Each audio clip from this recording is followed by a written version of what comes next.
Hey guys, what's up? Enders here. Welcome back to another video. In today's video, this is going to be a bit of a news roundup for Battlefield 2042. Surprisingly, there's been a lot of midweek news for this game going on, so just going to kind of compile all that in one video so you don't have to watch 17 different videos. Thank you guys so much for all the support on the YouTube channel as of late. We are very, very close to 49,000 subs, and of course, we're very close to hitting that big 50K, which is of course a big milestone for any YouTuber.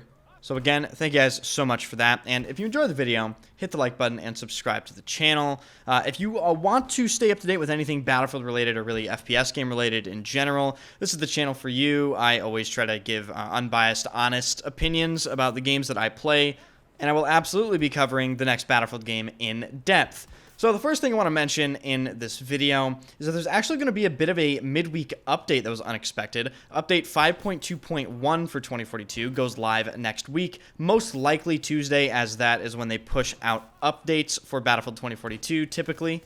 DICE states that the reason for this update is, quote, they have to address some immediate issues that have been brought to their attention following update 5.2. So what is in this update? Let's find out. They've resolved an issue that resulted in underbarrel grenade launchers, particularly smoke grenade launchers, dissipating too quickly. They've improved scenarios that resulted in players receiving explosive damage through walls, which I made a video about that exploit. That bug has been in the game since the beta, by the way. So it is finally being fixed as of next week. That only took, I don't know, maybe 18 or 19 months to fix. Good job, DICE. They also are reducing Dozer's shield bash range by 16%, and they are fixing the bugged K30's horizontal recoil, so hopefully the K30 will now be usable once again. And as for the new update, that is actually it, but it's some pretty substantial changes to the game, even though there's only 5 things that are realistically important here. The explosive damage not going through walls anymore, I think that's going to change close quarter gameplay more than people might realize. You might not take damage that you would consistently take before.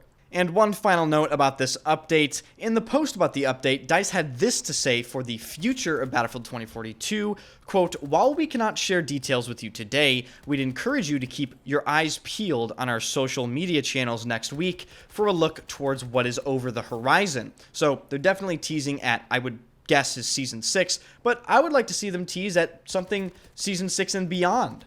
Maybe bolster confidence in your community a little bit. That would definitely go a long way. Moving on to some more news within the week, EA is sending out a new batch of Battlefield 2042 surveys for you to fill out, you know? So check out your email accounts, make sure you have a survey in there, and fill it out if you do. Unfortunately, even though I am EA's favorite golden boy content creator, I have not received my survey email yet. I know they're probably clamoring to hear what I have to say, so I'll get the email eventually, but you know, I would really like to provide my feedback in a timely manner, so hopefully they'll get that email to me pretty soon. Moving on to news that is not related to surveys, Battlefield 2042's Steam reviews have seemed to have made a slight recovery, moving from mostly negative to a staggering mixed. Now, obviously, mixed is still not that great, and I think that would be fitting for Battlefield 2042, but this has caused a debate within the Battlefield community as to whether or not Battlefield 2042 even deserves the mixed review category. As for my opinion on that particular subject, I think mixed might be the perfect category for a game like Battlefield 2042.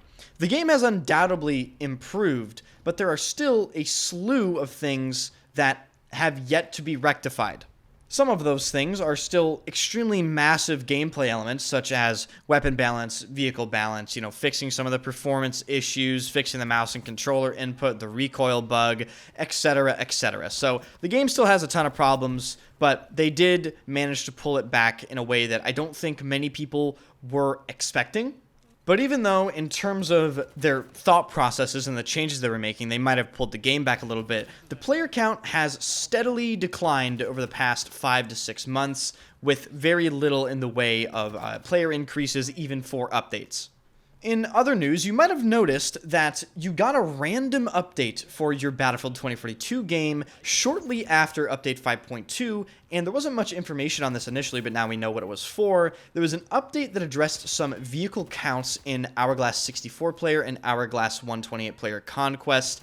For light transport vehicles, they have increased them from 2 to 4. Armored transports stayed the same. Light armor went from 1 to 2. Heavy armor went from 2 to 3. Attack helis stayed the same. Fighter planes went from 1 to 2. Civilian vehicles, Rangers, they all stayed the same, and there are no gunships on that particular map. So basically just some vehicle changes.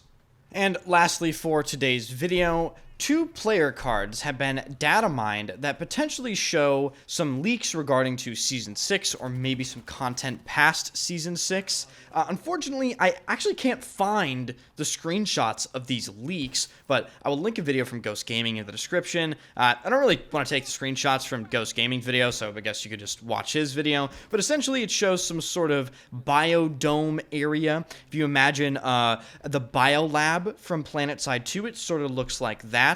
And another screenshot showed some sort of a server room, so maybe these are hints as to some of the areas we're going to be seeing for the new maps in Season 6, or maybe seasons beyond Season 6. Who knows? They're just player cards. Maybe it means absolutely nothing.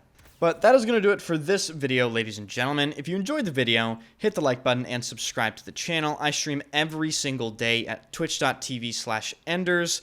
And a lot of you guys have been actually coming through and signing up for Metafy lessons. If you don't know what Metafy lessons are, I actually offer a one-on-one player coaching session for Battlefield games, any Battlefield game. I've had quite a few people actually come through. Link is in the description for that. Full disclaimer, they are paid, but I've worked with people ranging from kids that their fathers have bought them lessons to work with me, all the way up to retired police officers that don't even know where the jump button is. So, you know, a variety of individuals. If you watch to this point, I appreciate you. Thank you for that.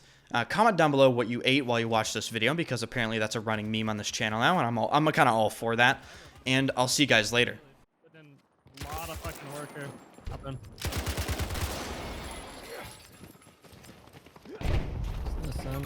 Careful at the marker! In my area!